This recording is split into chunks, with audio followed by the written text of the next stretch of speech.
12 o'clock. All right. Good afternoon, everybody. My name is Greg Rath from Rath Associates. I just want to let everyone know this is going to be recorded.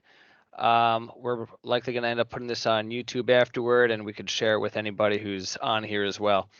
So again, thanks everybody for jumping onto this webinar. This is a 20-minute webinar, so it's going to be kind of short and sweet and to the point. Our rationale here is rather than doing an hour-long webinar where you're drinking from a fire hose and often you leave from there with just too much information that you really can't walk away with anything useful. So rather than that, we're going with the method we've done in the past, which is a 20-minute strategy. We're going to be hyper-focused on just one concept, in fact, a small theme of one concept. This way, it's something you can think about and absorb, and you're not going to be, hopefully you're not going to be distracted by too many emails along the way, something that you can commit some time to. So with that, we'll jump right into it. So for anyone who's not familiar with Rath Associates, we are a manufacturer for about 20 different lines of hydronic heating equipment. I'll show you the lines in just a second. I forgot about this other slide here. If anyone has any questions along the way, there is a little tab right at the top. Everyone should see that. It's Q&A. And just drop that in. All your questions will show up, and we'll be able to address them. We're going to address the questions at the end. We're going to, again, try and fire through all the topics here in the 20 minutes, and my goal is to be done with that in 20 minutes. The Q&A, we can go on for, it could be 2 minutes, 5 minutes, 20 minutes. Whatever questions are there, we'll address them, at least the questions that we can answer. So I'll plug the questions in there. And also, by the way, so this the topic here is domestic hot water heat pumps, right? So, there's a variety of people who are either designing these types of projects already, or you have something that's out there, maybe in your pipeline. And then there's, of course, people out there who are just generally interested in the topic. Maybe they're, projecting that down the line, it'll come up. Wherever you are in the process, please let us know. We're happy. We want to know where everyone's at. Just drop that right into the Q&A as well. That'd be just a great place to put that. And also, if you have a project that you're currently working on and you want to talk with us after this, put a note in there as well. Say, your name, your company, and the name of the project that you're working on. So that would be a great place to do that as well. All right, let's move on. Like I said, real quick intro, won't drag it out. But Rath Associates, about 20 or so different lines of hydronic heating and domestic hot water generation equipment. Been doing this for 55 years, so I'm third generation. The product that we're specifically talking about today is really Lars, and one that's not listed here. It's called Sanco, S-A-N-C-O, and those are our lines of domestic hot water heat pump water heaters. But the real meat and potatoes of the presentation is not really limited to our product. It's really more of a conceptual discussion about how and why we want to pipe things out the way that we do. So the topic of today's discussion is the top 4 rules of split heat pump water heater piping design. It's a mouthful, but that's essentially what it is. Pretty much the shortest way I could figure out how to put that title together. So we're going to discuss these 4 rules, the 4 things to just keep in mind when putting these things together. And a lot of it is really bakes down to understanding why this layout is the go-to design that most manufacturers are going with and many engineers are going with as well. And just so you understand, when I say split heat pump, I do want to make sure that it's understood that I really mean not necessarily like a variable refrigerant flow. It's not like the refrigerant is traveling, but when I say that, I do mean that glycol or water is the medium that's traveling between the heat pumps, which are generally going to be outside. They can be indoors. And your storage tank units. So just to start things off, let's discuss the various components. So over here, again, you have your air source heat pumps. And then inside, you have your bank of storage tanks. And I say bank because Nowadays, with these types of systems, we are utilizing a lot of storage, and there's a variety of reasons for that. In the past, probably 10, 15 years, has been a big push towards instantaneous systems with very little storage, but now a lot of storage is required. There's a variety of reasons, one of which is heat pumps generally can be expensive. There's efficiency considerations as well. And again, to that point, you're going to have hundreds in small instances, but thousands in many instances of gallons of storage that you're going to require. And you could do that, of course, with one storage tank or two, but the idea of having multiple tanks, as you can see here, maybe I can have a laser pointer. Let's see if I can do this. The reason for having multiple, of course, is just the simplicity of bringing it into and out of the mechanical room. Essentially, I mean, even any storage tank you're going to figure at some point may need to be replaced. And so that if they're small enough, hopefully you can get them through the door without having to blow out any kind of walls. So this is the reason why we have many tanks. And a little bit later, we're going to discuss exactly why we do this series type of piping layout. You'll see that one feeds into the other. Now, the next component I want to talk about is the swing tank that you see over here. And that could be substituted with something like an electric instantaneous unit. It doesn't have to be a tank. It doesn't have to be piped in directly here. But the general concept is a device, a heating device, because this is a tank with an electric element. It's a heating device that is going to take care of your domestic hot water recirc pump, the heating of essentially your piping out to your system. And that's what this tank here is for anyone who's not seen this before.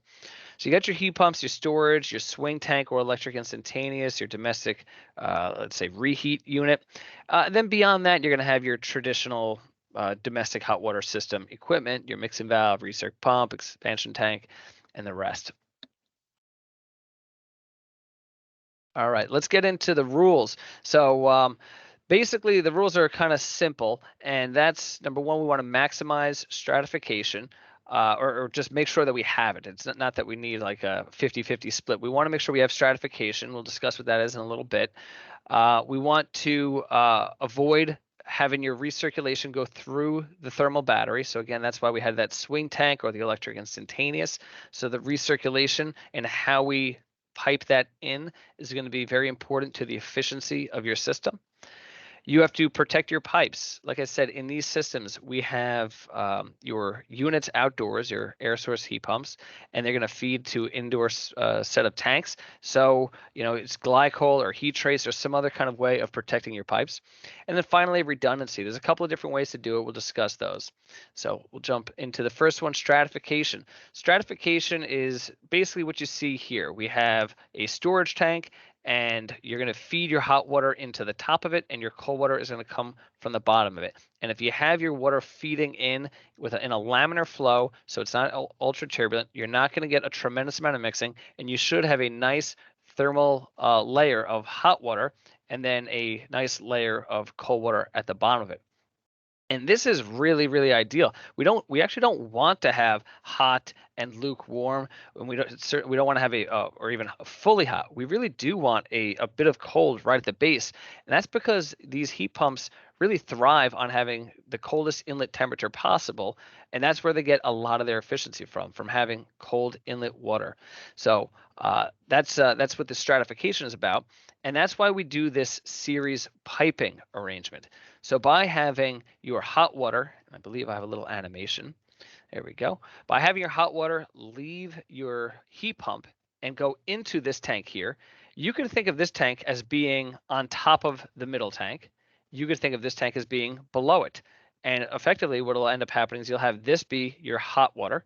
This one will be hot, and then maybe towards the bottom might be your kind of transitional area, if not over here, and then maybe midway to the bottom of this will be your cold water. So by having multiple tanks in series, you can get your stratification and a large volume. Now you can do this also in parallel. It's just going to have a lot more piping, more sensors that will be required, more control. This is kind of just the cleanest, easiest way to do it. That'll be the least complicated possible. So this is essentially what the piping and the water flow would look like when the heat pumps call. And when there is no call at the heat pumps, but let's say just a domestic demand, your cold water will flow into that cold tank and then start traveling through the storage tanks in that direction, pass through the swing tank. Again, you could substitute that swing tank with an electric instantaneous, in which case that would be kind of piped in a little bit different way. I'll show you in a slide later. And then the third way that the water flow would travel would be something like this. So when there's a demand, like I showed before, it flows through your tanks. But now also if I have the heat pump demand, it flows through your heat pumps. It meets in that tank. And here's a couple arrows to make it make a little bit of sense, hopefully. Your cold water will travel in, and some of it will be pulled into the heat pump and come in over here, while some of that water flow will also go through your tank. So you'll be using some of your tank capacity. These two will meet over here, go through your storage tank and out to the system. So that's probably 90% of this piping layout, really. Just understanding why we have multiple tanks, why we pipe them in series, how that flow travels. Next, we're going to talk about the recirculation, how we want to control it, and really get into the meat and potatoes of what that swing tank is doing. So the recirculation, this is more of a classic system. So I'm thinking here, a gas-fired water heater with a storage tank and an electric mixing valve. So your recirc pump is flowing down. It will then split, and some of it will go into the cold water, and the rest of it will end up going into your storage tank. The cold side of it goes through the storage tank, out of the storage tank as hot water, into the mixing valve, and out to the system. That is the way we've done this forever, and the idea here is that we want to have equal balance through the mixing valve, and we want to pull some of that hot water from the storage tank.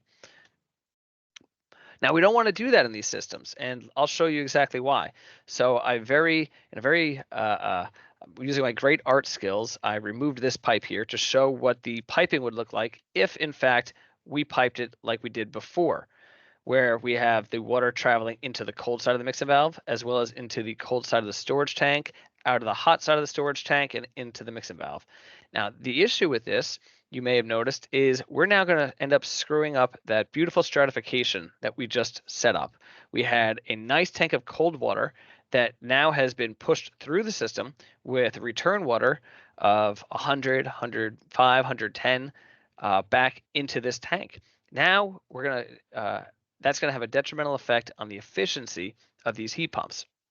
So that's one major reason we don't want to do that.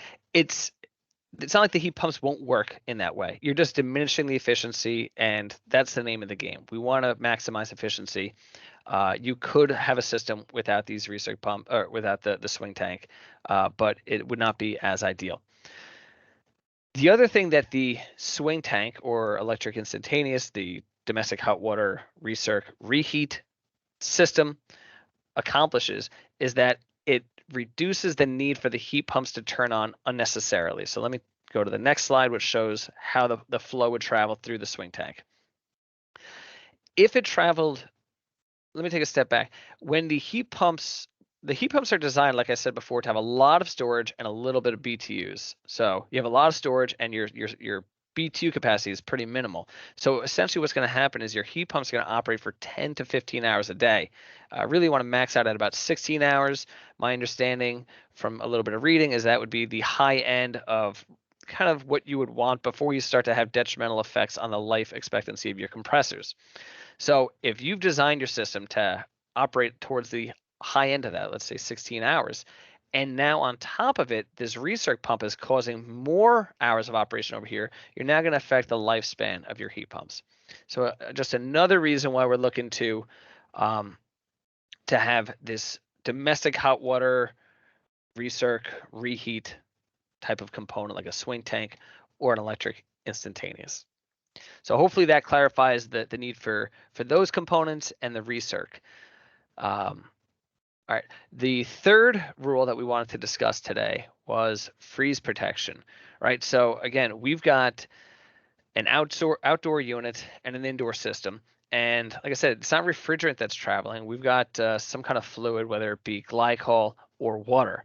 So glycol is very straightforward. That is going to obviously protect your piping. you have no concern of freezing in that. We'll talk about, so the benefit of that is obviously very straightforward. I'll talk about some of the cons that come along with that. But I think nonetheless, you should always consider heat tracing. You're going to want to heat trace both the piping as well as I think your unit should be heat traced as well.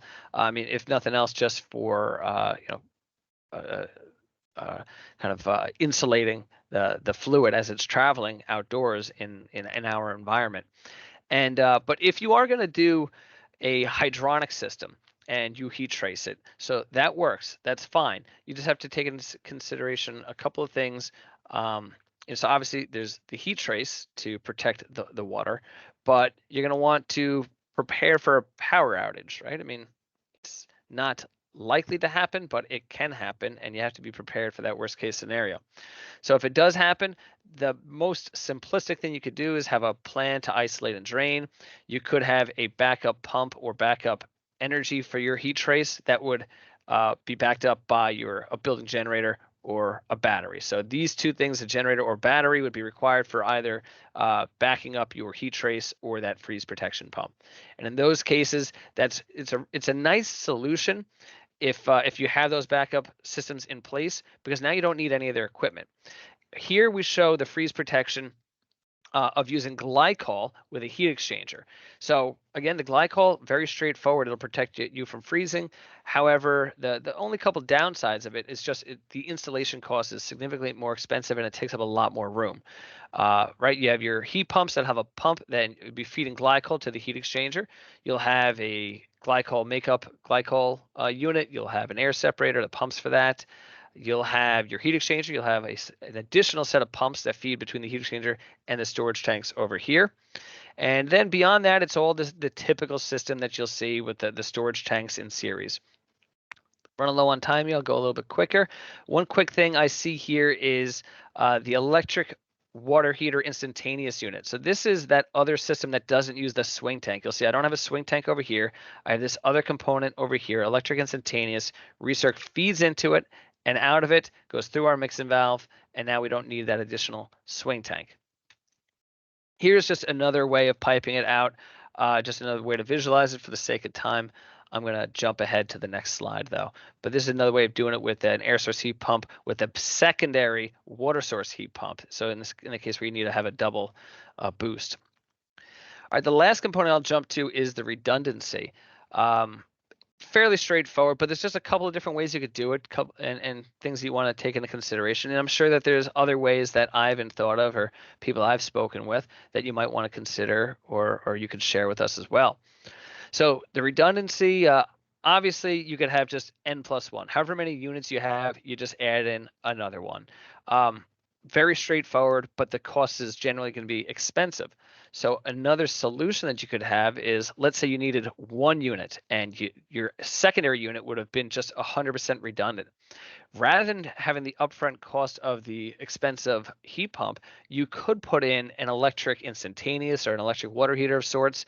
The upfront cost of this is significantly less expensive, but the operating cost, of course, is a lot more expensive. But it's really there for the emergency situation. So you're planning to use it maybe for maybe a week or so. I don't know, after a couple of years of use. It really should not be used very much. Now, what I would really hope that people would consider, because I think it's really just an elegant solution, is rather than using an electric backup, I know this is not really the way the direction of things is going, but if you had a boiler backup, a gas-fired system as a backup, not a boiler, but a water heater, the beauty of that would be that, of course, it could be redundant, and it would be the lower upfront costs, lower operating costs, but you wouldn't even have to use it as just a strict redundant emergency thing. You could use it during colder temperatures when the heat pump is less efficient, because the water heater will maintain its efficiency because it'll have low incoming temperatures. The last component for this redundancy that I want to point out that a couple of engineers I've worked with have considered was just upsizing your swing tank and just having a much more, higher electric element load within there. All right, that concludes my 4 steps. I just skated under 20 minutes. The last thing I want to just show you is this multi-zone domestic hot water system. This is just a little bonus. So, just a pipe in consideration if you have a multi-zone system, you have your heat pump, your storage tank, battery, swing tank, and then you have a whole bunch of heat exchangers breaking up the various zones. Your hot water that's coming out of the bank of thermal battery can travel into each zone via PRV. So when these, let's say showers or whatever, when people are looking to use a domestic hot water load, you're pulling directly from this capacity up here. And then for your recirc, you have recirc pumps internally to each of these systems, and you would have a secondary recirc pump over here that's just taken from your swing tank and feeding to each of these heat exchangers.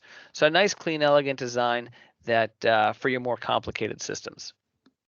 All right, so that sums up our quick crash course 20-minute heat pump, water heater, split system, piping design conversation. So I hope that that wasn't too much too fast. I hope that I hit some things that you guys found interesting. And let's see, somebody. So now I'm going to open up to questions. And so again, anyone who wants to throw in a question, you could do so. There's a little Q&A section right at the top of this thing. You click on that and you drop the question in there. So let's see. Bear with me as I just kind of read through.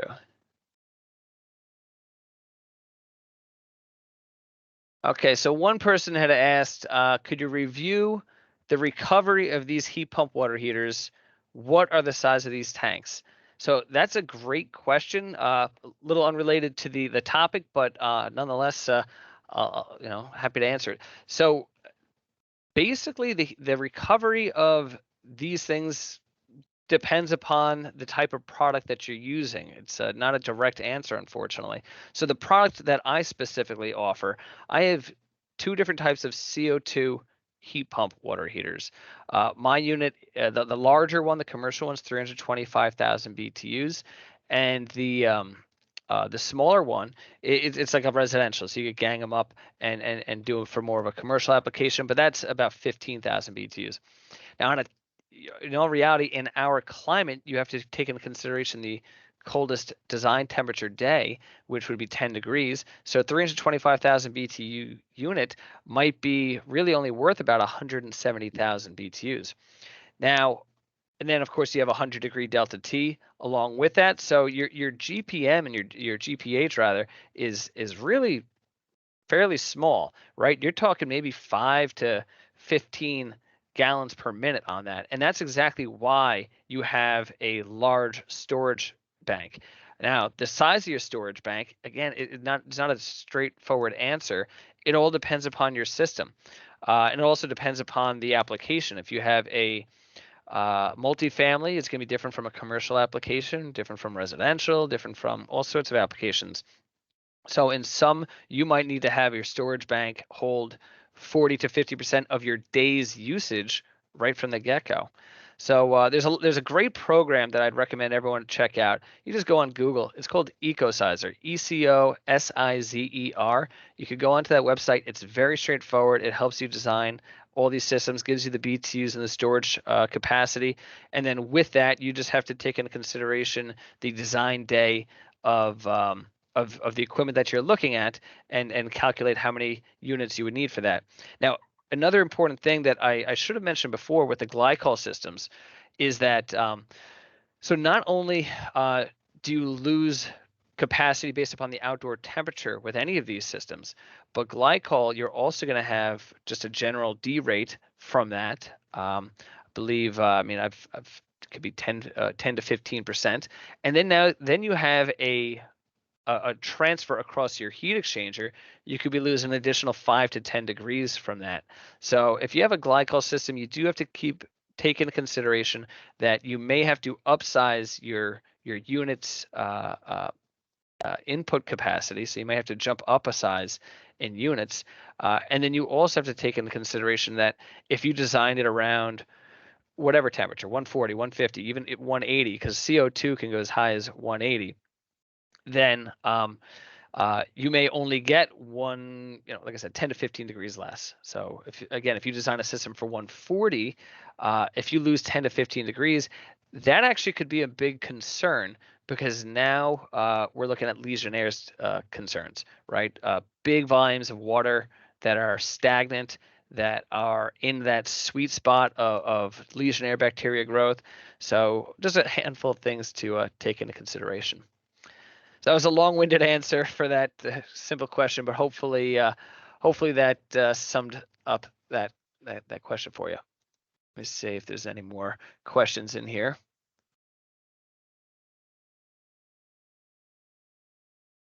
So the next question actually just alluded to what I just mentioned. So what's the normal storage temp that should be maintained in your tank farm? 140 Fahrenheit? And if we need to squeeze more capacity from our storage, could that be bumped up to 145 or 150? Awesome question. Before I answer that, again, if anyone on here has any projects that they want to discuss, like a special project that they're actually working on, just drop it into the Q&A, or you see my email right here. Just shoot me an email, and we could talk about your particular project offline. And of course, if anyone just has any follow-up questions, that you don't think of right now, or you don't want to post in the Q&A here, just take down my email address and you can shoot me an email. So on that question, what's the normal storage temp that should be maintained?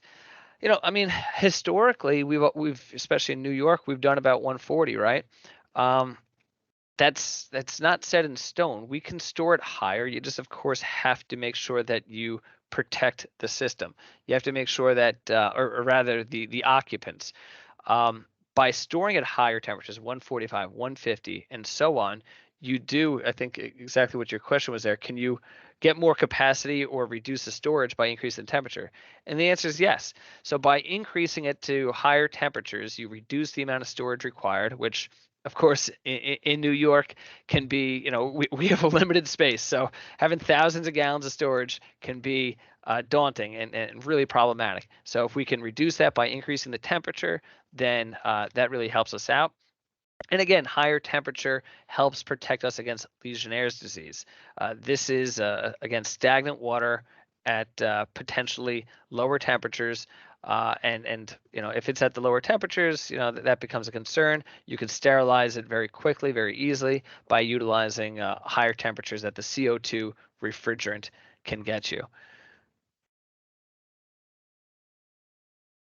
All right. I don't see any other questions. I'll give it another minute or so. I still have a lot of people on here, so anyone, if you don't be shy. If you have any questions, throw it out there, and we'll be happy to get to it. Greg, there are two in the chat. The first one asks if you can repeat the program name again that you used on Google. And the second one is, what is the electrical consumption for this entire system? Great. Okay. Thanks, Charlie.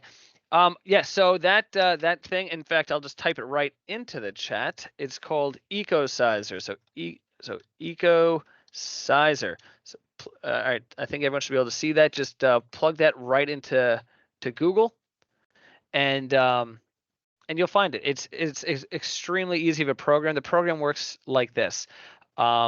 You plug in your number of occupants, essentially by occupants or fixtures. You plug in, you calculate the gallons required per day. So again, in a multifamily, that's the application I use more often than anything else. You would say, I've got, let's say, 500 people, and each of them use 28 gallons per day, right? It calculates that out and says, all right, this is how many gallons over the course of the day for the entire system you require. And then it does its calculation based then you also plug in your incoming temperature, let's say 40 degrees, your outgoing temperature, let's say 120, and your storage temperature, 150, 160, 180, whatever you want. You tell it what kind of system that you have. It could be like I said, the swing tank type of system or some other type. And then you click enter, and it gives you your BTU versus storage output. It's really, really a wonderful program, very straightforward. So I recommend you use that. And I'm sure over time, many manufacturers will be building their own as well. But right now, this EcoSizer group it's actually a program from a company called Ecotope, and Ecotope is basically an engineering firm out of California that's been, I believe they worked with the U.S. government to do some studies for air source heat pump water heater type of designs, and to pretty much come up with a a basis for sizing these systems. There was a question, Charlie, what was the question about the electric? What is the electrical consumption for this entire system? Okay, so again, it's a great question, but it's gonna depend. So the things that are going to be, let's say, just adding to the load that you have to take into consideration. I'll just so you're not looking at this slide forever, I'll just back up to this at least. So of course you have the most straightforward electric consumption is your swing tank, in the sense that it's electric resistance, right? I mean, you know, essentially exactly. I mean, you can calculate pretty straightforward how many BTUs that you'll need over the course of a day, or over the course, BTUs per hour, and be able to, based upon that, you know exactly what electric resistance this is adding to the system. And then if you know the BTU load of your heat pumps, and you know the COP, you'll be able to figure out the actual electric load required from that. So, and then of course, you got your recirc pump. Right? I mean, any other component that adds to it too. But I don't have a direct answer. Every application is going to vary. So sorry, I can't get you a better answer than that.